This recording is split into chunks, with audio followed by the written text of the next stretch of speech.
Sejumlah pemain PSM menjadi daya tarik di bursa transfer. PSM Mania BRI Liga 1 2022-2023 baru saja berakhir. Seperti yang diketahui, PSM Makassar sukses keluar sebagai juara. Setelah BRI Liga 1 2022-2023 rampung, selanjutnya seluruh tim peserta bakal sibuk di bursa transfer pemain yang akan jadi perbincangan hangat. Banyak pemain yang tampil memikat di musim lalu, termasuk para pemain tim juara PSM Makassar. Sampai saat ini, ada beberapa nama yang belum dapat perpanjangan kontrak. Itu akan jadi peluang bagi klub lain untuk membajak pemain PSM Makassar. Selain itu, ada juga pemain timnas yang musim lalu bermain untuk klub papan bawah, sehingga ada kans bagi tim besar untuk mendapatkan tanda tangannya. Sementara untuk pemain asing, ada playmaker handal asal Argentina. Kabarnya, ada klub yang bersiap menggodanya untuk hengkang.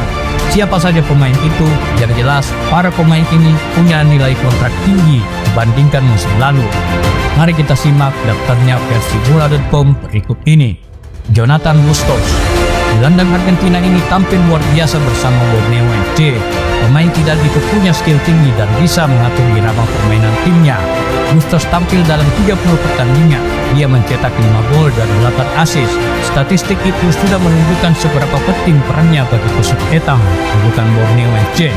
Cukup mengejutkan, sang pemain kabarnya tidak memperpanjang kontraknya bersama tim asal Samarinda tersebut.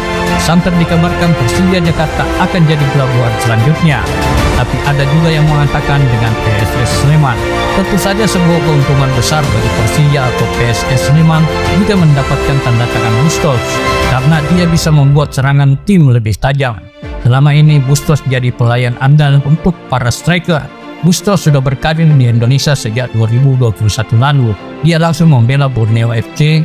Selama 2 musim di Samarinda, Bustos termasuk berhasil adaptasi dengan sepak bola Indonesia. Tinggal bagaimana dia melakukan adaptasi lagi dengan klub yang barunya nanti. Eno Febrian, bek kiri timnas Indonesia ini seperti salah memilih klub di musim lalu, karena dia membela tim juru kunci Rans Nusantara. Padahal dia termasuk bek kiri terbaik di Liga 1 saat ini. Di timnas Indonesia, dia memang jadi pelapis Pratama Arhan, tapi secara kualitas, Edo sebenarnya tak berbeda jauh. Edo merupakan bek kiri modern, punya stamina bagus dan kuat saat bertahan maupun untuk membantu serangan. Kelebihan lainnya, dia punya crossing akurat. Tak jarang pemain 25 tahun asal Kediri itu melakukan akselerasi sampai ke kotak penalti lawan. Total Edo mencetak 5 gol dan 5 assist, catatan yang bagus untuk ukuran bek kiri. Ini dia dikaitkan dengan Persib Bandung, tim papan atas yang dikenal royal dalam urusan belanja pemain, sebuah tawaran menggiurkan bagi Edo. Karena jika memilih bertahan di Rans, kans bersaing di papan atas musim depan diprediksi cukup kecil. Ramadan Sananta, penyerang lokal paling muncul di musim 2022-2023. Ramadan Sananta ikut berkontribusi membawa PSM Makassar jadi juara BRI Liga 1. Striker berusia 20 tahun ini tampil dalam 24 pertandingan dan mencetak 11 gol. Tak hanya itu, kini Sananta jadi andalan timnas Indonesia U22 dan senior. Padahal tahun lalu tak banyak yang mengenal pemain ini. Jasa pelatih PSM Fernando Tavares cukup besar kepada Sananta. Pelatih asal Portugal ini tidak melihat nama besar dalam memberikan kesempatan bermain kepada buahnya. Sananta juga memperlihatkan kelebihannya, posturnya yang lumayan tinggi untuk ukuran pemain Indonesia. Selain itu, dia kuat dalam duel dan punya akurasi finishing yang sangat bagus. Saat ini mantan pemain Persikabo belum mendapat perpanjangan kontrak dari PSM Makassar. Ini yang membuat beberapa tim besar akan mendekatinya. Persija Jakarta dan Persis Solo dikabarkan jadi 2 tim teratas dalam memburu tanda tangan Sananta. Yance Sayuri, bisa dibilang pemain ini multitalenta karena bisa jadi bek kanan maupun kiri. Kecepatan dan skill tinggi selalu jadi andalan pemain asal Papua ini. Nama Yance Sayuri musim ini berhasil muncul ke permukaan. Dia bisa lepas dari bayang-bayang saudara kembarnya yang Sayuri. Bahkan Yance mendapat panggilan ke timnas Indonesia dalam FIFA Matchday melawan Burundi pada Maret 2023 lalu. Itu jadi pertama kali dia menggunakan seragam merah putih. Saat ini, Yance belum mendapat perpanjangan kontrak dari PSM. Belum terdeteksi klub mana yang akan mendekatinya. Tapi jika melihat performa Yance, dia layak jadi rebutan tim besar. Sebagai pemain belakang, jumlah gol dan asisnya musim ini termasuk tinggi. Yance mencetak 5 gol dan 5 asis. Performa apik ini juga dipengaruhi karena dia dalam satu tim dengan saudara kembarnya, Yakob Sayuri. Jika ingin mendapatkan Yakob Sayuri, seperti klub lain juga harus memboyong saudara kembarnya, Yance Sayuri. Namun ini tak jadi masalah bagi klub besar BRI Liga 1. Kedua pemain itu sama-sama tampil luar biasa musim ini. Mereka punya peran besar membawa PSM menjadi juara. Tambah lagi keduanya sama-sama jadi bagian timnas Indonesia. Khususnya Yakob, dia termasuk winger subur. Sebanyak 11 gol sudah dicetaknya di musim ini. Bisa dibilang ini musim terbaik baginya. Tapi sampai saat ini belum dapat perpanjangan kontrak dari PSM Makassar. Wajar jika klub lain ambil ancang-ancang untuk mendekatinya. Karakter cepat dan skill tinggi khas pemain Papua jadi andalannya.